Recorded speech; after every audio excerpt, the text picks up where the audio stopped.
If the top priority of any state party is not control of the state legislature, then they are simply not laying the foundation for long-term success. Hi everyone, I'm Democratic State Representative Wesley Harris from Charlotte, North Carolina. Today, I wanted to talk about the critical position our state is in. We may have a Democratic governor, but right now our state is only 4 seats away from a veto-proof supermajority and complete Republican control. That's 4 seats away from voter suppression.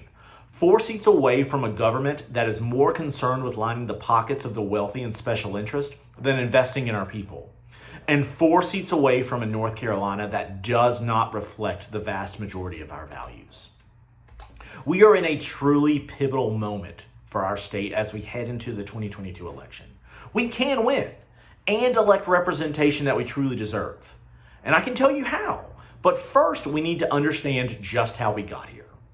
2020 was tough for North Carolina. Every single large Democratic and Republican organization had their eyes set on North Carolina, with competitive presidential, gubernatorial, and U.S. Senate races all in play.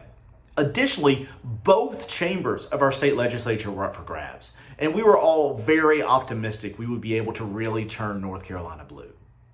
But that didn't happen. Of all those races, Governor Cooper was the only Democrat to win.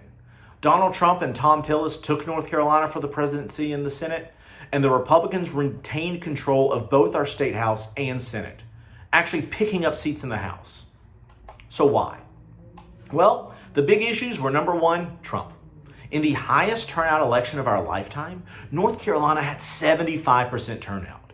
It was increasingly hard to overcome the math and motivation behind the enthusiasm for Trump. Number 2 is the urban-rural divide. We have to acknowledge our urban areas are getting bluer and our rural areas redder, which continues to polarize policies and plays into how effectively Republicans are able to gerrymander seats. And number 3, with such a heavy top of the ticket, it is very hard for down-ballot races, such as state legislative races, to break through when it comes to communicating, especially when most of the investments in those races come so late in the election cycle. So what have we learned? Well, we learned that we need to think about campaigns differently and how to best spend our precious time and resources. It's really easy to think about politics from the national level down. The president, U.S. Senate, and House of Representatives are all vital to our success as a country, but those seats are not building the pipeline for our future as a state or national party. So in reality, in terms of building a strong foundation for the Democratic Party in North Carolina, those should be the races we are least concerned with. Take Georgia, for example. While the work of Stacey Abrams and others was no doubt incredible in turning Georgia blue for President Biden and electing 2 Democratic U.S. senators, at the same time, their state legislature is still controlled by a Republican supermajority in their state Senate and over 57% Republican control in their state House. As such, their legislature has been able to push through some of the most atrocious voter suppression laws since Jim Crow in an effort to turn Georgia back to red on the state level. So these state legislative races truly matter. We are the bodies that write the rules of our election, draw our electoral maps, and determine how easy or hard it is to vote. And with 120 House members and 50 senators in the North Carolina General Assembly, compared to just 2 federal senators and 13 congresspeople, state legislatures are much more connected to our communities, and we have the greatest potential to affect political change that impacts our day-to-day lives. North Carolina is a true 50-50 state, but when dealing with the state legislature, Democrats have a big geography problem. The majority of Democrats and Democratic-leaning voters live in only about 7 counties.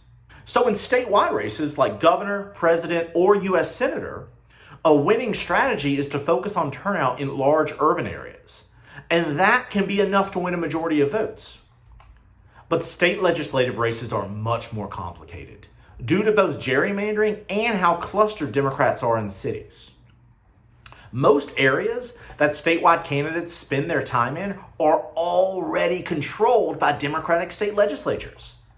So the positive impacts a statewide candidate may have on races lower in the ballot would be limited at best.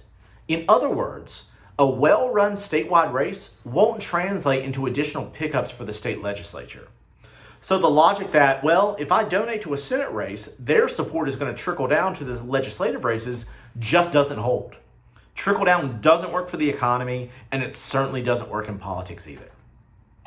So how do we fix this and move forward in 2022 and beyond? Well, the first thing we can do is we can join our Win Everywhere coalition. Our ability to communicate about the importance of state legislative races is going to rely on our statewide coalition working together.